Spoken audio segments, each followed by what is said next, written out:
Hey, welcome back to another exciting head-scratching episode of Insane Disappearances. Yeah. You know what? It's been a long time, guys. I know it's been a long time. You know, there's a lot going on. Been real busy. You know, the work has been picking up at my job with the holidays coming around. You know, we got 2 more months until, well, 1 more month until until Christmas and all that stuff, and the New Year rolling in, all kinds of things just happening back to back. I was going through some things, that took a lot of my time, so I didn't really have time to, get up the videos that I needed for my channel and everything, in record time. But I'm back, and I got another story for you today, and I got some newsworthy stuff today. To start off in the first part of the video with the typical 50-year anniversary of Kermit the Frog here on his little news segment on the Muppet Show. Where he goes like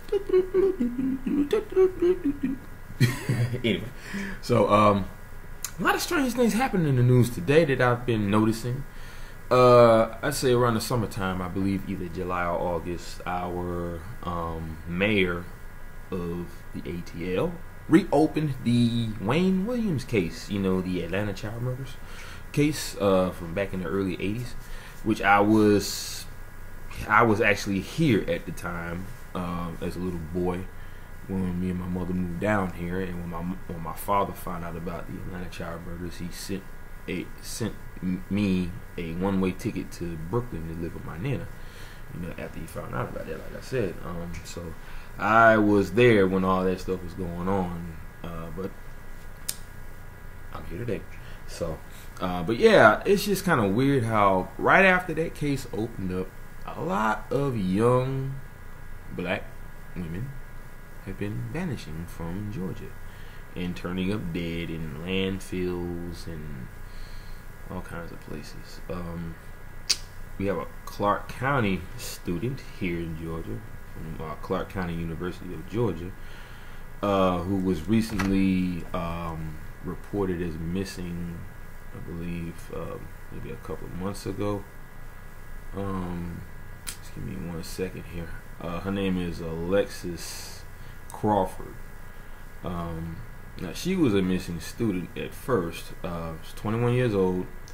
Like I said, she went to Clark Atlanta University.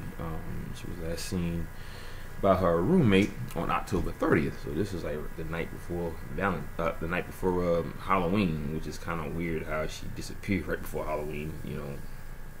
Weird as it sounds. This was like I said, October 30th. She was at the Heritage Station Apartments. But they recently found her body. I believe yesterday or the day before. So that was a tragedy for Georgia. There's also a story about 2 twin young women here in Georgia that I wanted to make some noise about, because we're talking about a 20-year-old case that never really got any traction. Well, it didn't get any traction at all, because this was my first time hearing about it, because I have a cousin who's a police officer in New York, and that person gave me some information on that particular case. I haven't really had a chance to go through it because I've been so busy with everything else going on, but this was a very strange case, and I definitely want to look into it. Let's see, but yeah, it wasn't 20 years, it was like 15 years. Very cute little girls. But yeah, they're called the Bradley sisters, who vanished into thin air, still missing 15 years later. Now you got these 2 young girls named Tionda and Diamond Bradley. They disappeared from their South Side home. 15 years of interviews, forensic lab work, and hunting down leads that went nowhere. 15 years since a poster offering $10,000 reward was posted at the Wentworth District Police Station the now yellowed paper furling on the edges with photos of the two smiling girls faded from the sun. Tianda would be 25 this year, and Diamond 18. So the fact that after all this time they still haven't been found, it makes me wonder about a lot of things. Is this case actually a missing 411 case? Maybe. I don't know. I mean, think about the Christopher Tompkins case. You know, he vanished without a trace. Now, people have said that there is a Bigfoot shtick to the case of Christopher Tompkins. That's a possibility. They showed me videos of not videos, but a image or a photo of a Bigfoot behind a row of trees here in Georgia, in that part of Georgia where he vanished at. Now, the funny part about it was the person that sent me that photo, I had gotten the same exact photo. Excuse me. I had gotten that same exact photo from somebody else, maybe a couple months prior. Exact same photo. Now, I believe we were talking about the same subject. I believe. I'm not. I'd have to go back and find out if that's what we were doing. But I have a sneaking suspicion that we did talk about that particular case. But anyway, I will be doing an update story on these two young girls, and hopefully it will get the traction that it needs. You know, contrary to the popularity of my channel, I would hope you guys will spread the word and get this information out there, because that's very important. I mean, 15 years and these two have never been found. No bones, no nothing, anything, not one thing. So that leads me to believe that they had to have just vanished off the face of the earth, literally, just like all the rest of the people from these national park disappearances. You know, now there is talk about how these cases have made their way into the rural areas of certain states. So I don't know if that was a rural area, but who knows. And other news, a very well-known actor who played on Seinfeld and the Golden Girls was found dead also in a very remote part of let's see, I'm trying to remember exactly what state that was. It's a very remote part of Oregon. I'm sorry, but yeah, it was actor named Charles Levin. You may have seen him on episodes of Seinfeld and the Golden Girls. But yeah, he might have been hiking in a foresty area in Oregon. It was, like I said, it was very remote, and they said the body showed signs of scavenging, from animals and vultures and stuff like that. They said the body was decomposed, so he obviously had been out there for a while. I think they said he went missing on July 13th. His body was found in a slope near the road where it had been partially consumed by what police believe to be turkey vultures. Authorities reportedly had to use a rope and pulley system to retrieve the remains. Wow, that's crazy. So yeah, you got those two little girls. You have the young Crawford woman from Clark University here in Georgia, or here in Atlanta, and you have a little cupcake that was found, I believe, in a trash bin somewhere. And then there's also the little 5-year-old girl from New Jersey who disappeared in that park in New Jersey. Now there's a photo. I will do an update on that particular child too. There's a photo that came out, from the profile of who this guy was that I said was actually in the park at the time when she was playing on the swings with her little brother, or the slide. He looked Mexican, was Hispanic as well. But yeah, there's a lot of crazy things going on in here in Georgia and across the world alone. And I'll get to that part in a second. But yeah, I just wanted to, make note of some news or make light of some news about other cases going on right now. Like I said, they reopened the Wayne Williams Atlanta child murders case. There was an actual documentary on TV about the Atlanta child murders, and there's been plenty since I can remember. Now, this one was the Ku Klux Klan, actually. Members of the Ku Klux Klan from that era saying that they admitted to killing those young boys back in those days because they said, and these were their exact words, because we knew we were going to have problems out of them when they got older. Like, we don't have enough problems from other races. I mean, I'm just saying. It's one of those facts. You see the news every day, but it is what it is. But that's exactly what they said, so I was like, okay. So, and then of course there was the part about where they said that Wayne Williams was also charged on 2 other murders of, I think, grown people. But I honestly don't think that he did that either. I really don't, because think about it. Back in that era, they would use any means necessary to put a black person behind bars, depending on the situation, whether it be a murder, a rape of a Caucasian woman, or a serial killing. They claim that he pretty much boasted about what he did, and that's what sent up some red flags about him. So they figured they'd bring him in and they pin him to all the crimes instead of just the 2. So that's basically what they did. They put him behind bars to cover for whoever it was that was actually doing it, and there was no there was no justice in that, because he was still in jail for what they claim he did, and even after the Ku Klux Klan members had admitted to doing what they did, he's still behind bars. So right now, because there's been a lot of cases about black men who have been accused of a crime from way back when, and they've been in jail for like maybe 30-40 years. So when they went in, everything was the way they remembered. When it came out, everything that they remembered was completely gone, built up or torn down. So they were walking into it's like walking into a brand new town that you just moved into.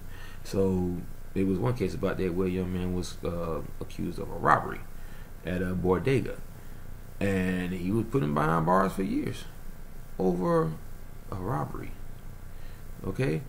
And when he came out, he missed his children growing up. He missed everything. He missed them graduating, having kids, starting families, and he had to start all over in a brand new town that was actually the same town, but everything just looked completely different. I mean, imagine looking out of a little portal window for the next 40 years, only seeing what you can see from that vantage point.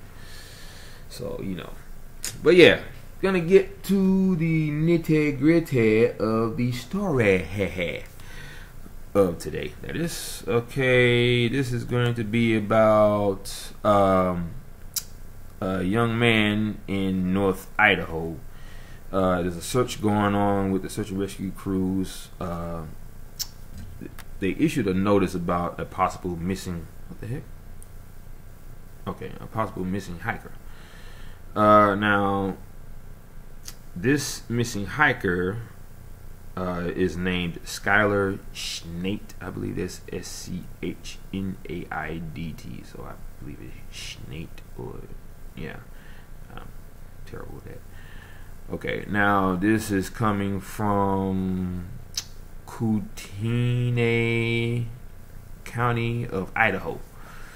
Now the search and rescue crews in North Idaho are searching for a possible overdue hiker. Skyler D. Schnaidt, 25 years old, last contacted his mother on September 5th. He was supposed to be walking across America by staying off main highways and interstates. According to his mother, Schnaidt was supposed to call or text by the end of October when he exited roadways that followed the Coeur d'Alene River. Ugh, I'm so bad at that. Let's see now. Schnaidt is he's like 6'6". He has a slim build, greenish blue eyes, and light brown hair. And that's pretty much it on this young man, because this obviously was just posted not too long ago. Yeah, it was posted on November 8th of this year. So, this is a fairly new case, just by a couple of days. So, that's pretty much it on that. That's pretty much all I had to say about pretty much everything else, except for the fact that these, vanishings are getting very prominent in a lot of areas, and it's very good for people to open up their minds to the strangeness of these cases. Don't keep trying to logicalize everything with logic, because if you try to logicalize missing 411 cases, you're not going to get an answer. All you're going to do is get more questions or head scratches. When you try to explain it one way and then you look at some other evidence that kind of throws that out, you be like, dang, okay, I thought I had something. Then you try another one, and that gets thrown out. You try another one, that gets thrown out. Perfect example, the Jerry Adedero case. Alan Adedero had a person come in to help him try to figure things out with how his son's remains were found. She tried to say that the cavern itself, the Poudre Canyon, basically, filled up with water from a lot of rain. Now, correct me if I'm wrong, but I don't care if it rained for 3 days nonstop, and I'm talking heavy rain, and maybe it may have lightened up. It would never fill up enough, even within a 4-year period, just to bring the remains of that young boy to the very top of that peak or canyon. It's impossible. There would have to be an open channel coming in from a river or the ocean itself, where there would be a cascading wall of water coming in from elsewhere, filling up that canyon within a 4-year period. Okay, now I've heard of people who control dams opening up a channel to fill up a certain area for certain reasons. But for something like that to happen, the water would actually still be there. Okay, I would think within 4 years it wouldn't dry out that much, but it was a bone dry canyon, no water. Okay, now he came at her and said, no, that's impossible because of this, and that's impossible because of that, and this and that and the other. And then she just kind of stopped, and she was like, oh well, I mean, there's nothing else I can say about that. And then she just disappeared. He never heard from her again. And he said that they were on Facebook, communicating with each other. And he said that had he not saved the conversation on Facebook message, he wouldn't have had no proof of that conversation and her backing out, on the case itself. So he was glad that he did that, because see me, here's the thing. He saved it because she actually deleted it from the comment section, the conversation board. So I was like, wow, okay. She didn't want no parts of it, so she didn't want that conversation to be part of it. But lucky for him, he had already, took a picture of it, or he saved it. Because that's what I do. I save every text message I got. I don't erase nothing. So if you lie to me, I got you. Anyway, but yeah, so, but that's pretty much it on that. But it's like I said before, you can't keep looking at all this as logic or something that's logical. You cannot make this a logical case. None of them, because just like the missing 411 cases, these people go in and they never come out. They vanish. There's nowhere else for them to go. Even if they were to walk and keep walking until they come out on the other end of the forest, that's a lot of walking. That's a lot of stuff you got to go through. We're talking about mountain ranges. You may even step across or step through some piney like twigs, or like with spikes on them, like thorny twigs, scratching up your body, tearing up your clothes, trying to get here and get there. There's a lot of areas I'm pretty sure that is very impassable. Yet you still end up on the other side of something where you never should have even been. Where you never should even been, because there was no way for you to get there in the first place unless you were lifted up and placed there. Okay? Now you got the cases of people who come back, and they come back in a weird way. Some of them come back partially naked. Some of them come back in a body of water, face down or face up. And it's weird because the men are mostly face up, and the women are face down. And I think it's due to the buoyancy of the body itself. It depends on, because when you put, like, say, a log in the water, it rolls. So I think with the body, it's pretty much the same. Say its buoyancy kind of floats like a log across water, and if you spin it in water, it'll actually flip over. So you talking about a dead body floating down a river, and there's a lot of rapids. It will tumble and it's gonna flip over. It'll end up on his face or on his back. But it was the fact that two different genders end up that way, differently. Either face up or face down. And then of course you got your, dead bodies you got a bone dry dead body in a moist or wet area with clean socks on. That's just the means. That is just a means to confuse people. You say, why did they do this? Why did they do that? All it does is create a lot of what ifs, and what ifs are a bad thing. What ifs don't do anything but create more questions. If you keep saying, but what if, or I think this is because of this. Okay, don't you realize that who or whatever is doing this, they're doing it on purpose? They are confusing us on purpose so that we won't figure out what it is that's doing it. Because if you look at a pattern and you look at other killings, you can kind of pinpoint exactly who it could be, what kind of person they are. I mean, a profiler does that all the time in the FBI when it comes to a serial killer. They look at the pattern, they look at the way they kill. They can pretty much map out exactly what kind of person they are. They can map out who the person may be. You never know. But with this, that ain't happening. Okay? Because first of all, you can't see whatever it is doing it. And it always does that in a certain cover. Cover of weather, cover of evening light, or the cover of invisibility. Think about it. Jane McAbee. Okay, she saw that thing in the trees. That it looked like a predator blob. But it was like a massive invisible energy. It was weird.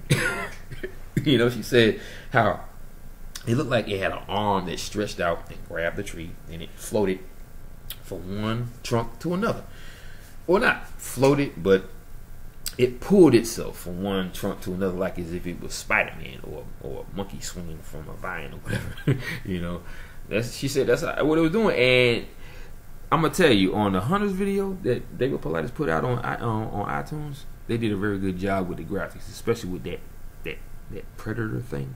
It was a very great depiction of a transparent energy that you could see straight through, like as if you're looking through saran wrap or something like that.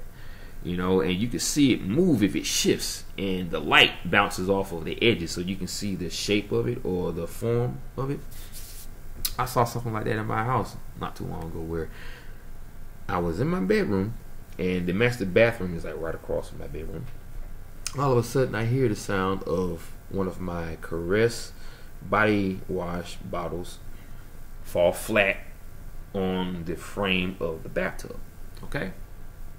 I look and I didn't see it. It's laying flat, so I'm thinking that maybe it was something that shifted, or maybe there was a gust of wind that came through. There was no windows.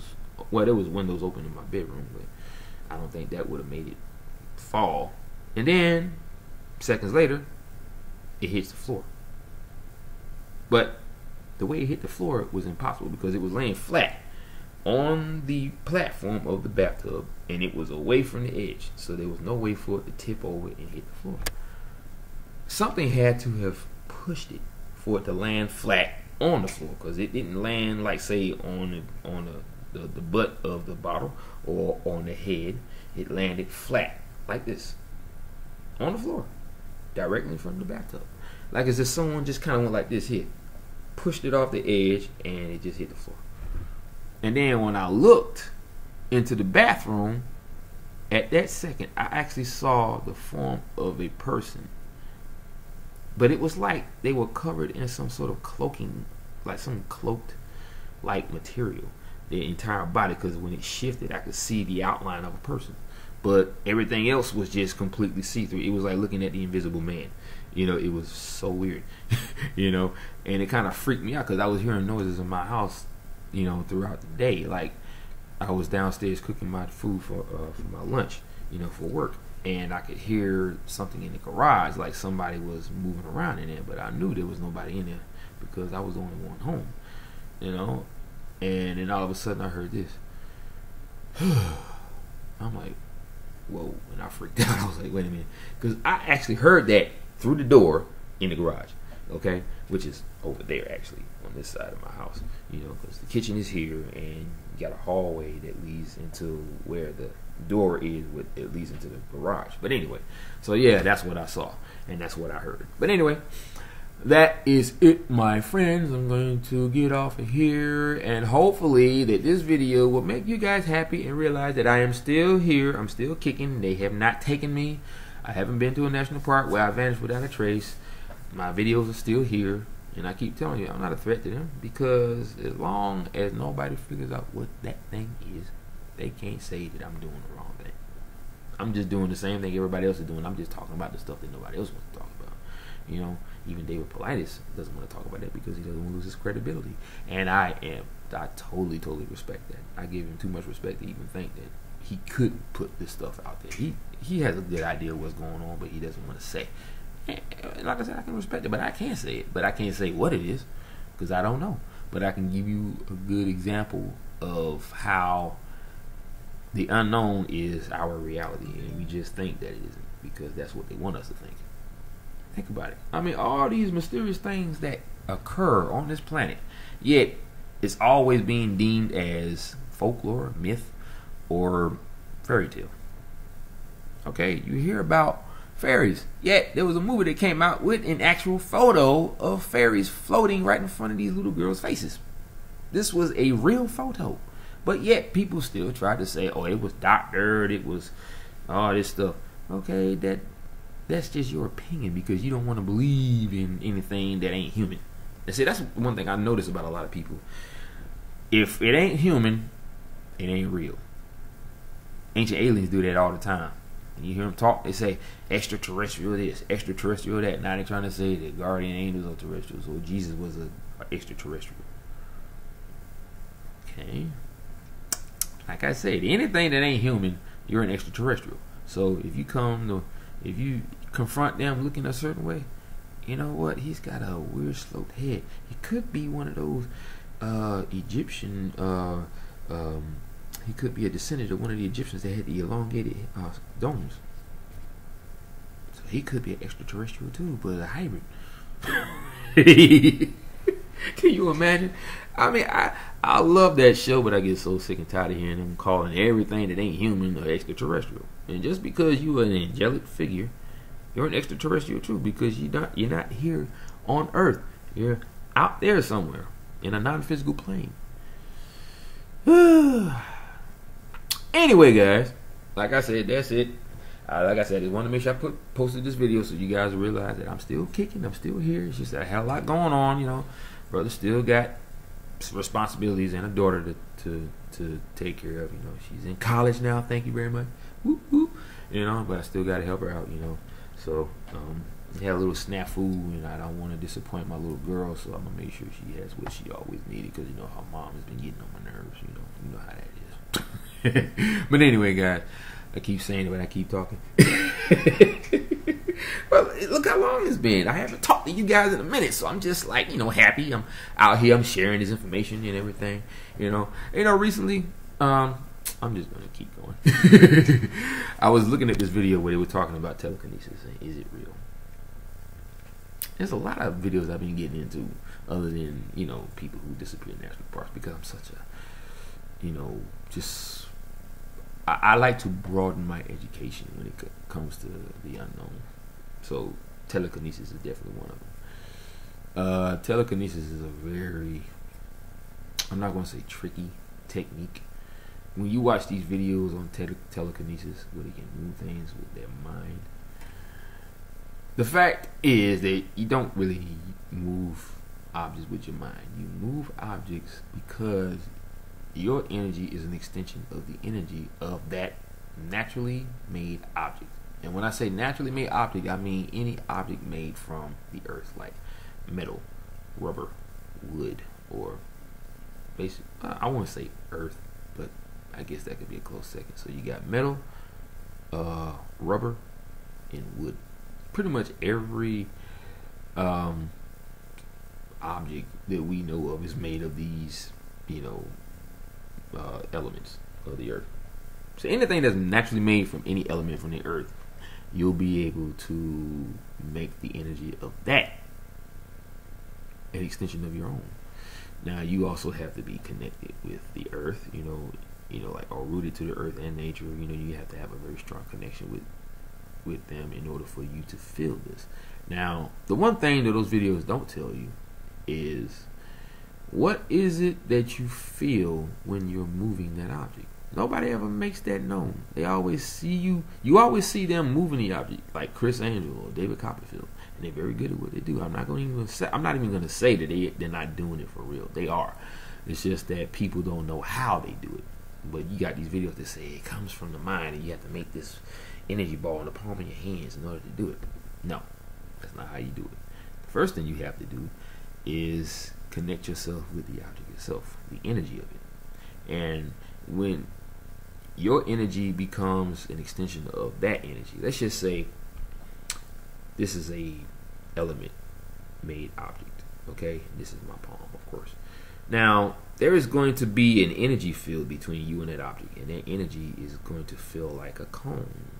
It'll be in the form of a cone, and it stretches from, like, say, here to here, and then it stops and it connects with the energy of that object, and it goes out like that in a cone as well. So you feel that connection, and once you make that connection with that energy, you actually will feel the shape of it. You'll feel its mass. You'll feel the form of it. It'll be like having someone standing right next to you, and you just know that they're there. You actually feel their presence, but when I say feel their presence, it's a little bit more intense than that.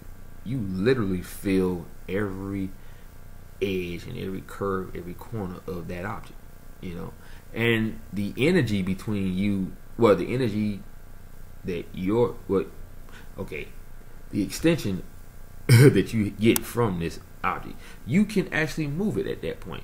You don't move it with your hands, of course. Obviously, that's the idea, but you feel that connection with the object, and when you move your hands, it kind of just sways with the motion of your hand. Like, say if you're going like this back and forth, that object's gonna move back and forth as long as you have that connection with that object. So yeah, it ain't got nothing to do with the mind. It's all about what your body feels from the energy that it connects to. When it comes to your energy, if your energy connects with the energy of that object, you're good. Okay, and you can pretty much use your whole body to do anything. Like, it happened to me a couple of times where I was in the bathroom, taking a leak, and the toilet seat just moved towards me out of nowhere, and then it just fall back. And I knew it was me because I felt it move towards me. It's almost like I became the object. I feel how it feels, and anybody else that has that connection will feel how it feels. You'll feel the form of it. You'll feel the shape of it, the curves, everything. It's a weird feeling at first because you be like, what the heck did I just feel? I didn't even touch it, but yet I felt like I touched it. But I felt it through my body. My whole body felt it. It wasn't so much just I would have to touch it with my hand and feel it. My whole body felt it. It was like my whole body became a hand and I just grabbed it. It's weird because you have senses in your fingers in order for you to feel touch, but you don't have to physically touch something to feel it. That's the thing. That's the secret. That's the part that nobody tells you. You don't have to touch something in order for you to feel it. Okay, your body can feel anything. It just depends on if your energy from within is connecting to that object. And like I said, it can't be an artificial object. It can't be even if it's half metal and half whatever, you're gonna still feel it because there is metal within that object. So there's an energy that emits from that naturally made object because it is actually from the earth. There is a connection between the earth and any other object that it may get from the earth, that anyone will get from the earth to build these things. So yeah, it's pretty amazing. It's a really great experience, but it takes time to hone, and I've been basically meditating every day because that's the key. The key is to clear your mind at all times. Practice letting your mind go blank at any moment. Like, say you could be at work and you could just basically work without thinking, or walk without thinking, talk without thinking, sleep without thinking, which is natural because your mind is free from all of the distractions around you. But yeah, that's pretty much how that works. So, want to know more? Hit me up in the comment section. I'll give you some more tutelage on the matter itself. Because it does take practice and it does take time. Because see, for me, that's a natural ability, so it will happen naturally out of the blue when you least expect it. Like, let's just say you just doing whatever, right? And all of a sudden, you move your arm a certain way, or you put it in a certain spot, and all of a sudden something just moves just out of the blue. Now, the first thing you're gonna think is, oh, that was a ghost trying to make itself known. No, that was you. A lot of people move stuff and don't even realize that they're the ones moving it because they don't know how to access the ability. We all can do it. It's just that we're so blocked by all this other bull crap out there that keeps us from wanting to know it. It's like there are distractions that are created that keep us from focusing on the things that we need to focus on, like the truth, the ultimate truth, and what we really are and what we can really do. That's the one thing that they are afraid of. They don't want us to know that part because that part will make us walk away from everything that they want as far as control. Jobs, healthcare, money. When it gets to the point where we all can just walk away from that because we know that we can't have it without them, and we show them we don't need them anymore. I mean, the entire planet, because the entire planet has to do this, not just one person and everybody else falls in line. No, the entire planet has to be willing to do that. I mean, walk away from everything that we felt like we didn't really need anymore. I'm just saying, it's possible. It's just that everybody has to be willing to do it. Got to show them what for. Anyway, so yeah, this is when I'm gonna actually say I'm gonna get off here and actually get off here because I do have to get myself together because I gotta go to work today about 1 o'clock. So I am going to get off of here actually this time, and I am going to see you guys again. I promise I'll try not to take too long next time. But like I said, I still got a lot of things I gotta do. So sometimes it'd be like a 3-week waiting period, sometimes more, maybe even a month. But I try to get in a video as fast as possible. But like I said, I'm still working, so I don't do this full time like our close and personal friend, Secure Team 10 Tyler. He's a full-time YouTuber, so I figured the only way I do that is if I retired, and I got like a lot of years left. So it's just me and my computer when I can get on here, and I try to make sure I post very good video so you guys won't have to wait any longer. So hope to get the praise and the applauses when I end this video, so I'm gonna do that right now, and I will see you guys later. I love you guys so much. Thank you for the love, thank you for the likes and the subscription. Thank you for telling your friends about me. I even got a woman and her daughter watching my channel all because of her mentioning to her mother, say, you know what, the one thing I'll never hear is people talking about people who vanish in national parks. And she was like, what? Girl, I got a guy at this job that has a YouTube channel about all this stuff. Next thing you know, they're watching it together. So I'm in full bloom in front of their face. They listening to me talk about all this stuff. So, I got myself another fan. And it's a person's daughter and the mother herself. So that was pretty cool. But yeah, so I will see you guys again with another video about something really crazy and really weird, and possibly some information maybe that I could share with you. Like the whole telekinesis thing or the other stuff going on in the world with the disappearances and all that stuff and all that other good stuff. But anyways, Yeah, so I'm gonna get off of here and I'll leave you guys to it. Let you guys watch the video, and I will see you again later. Aloha, mahalo, and ahui ho.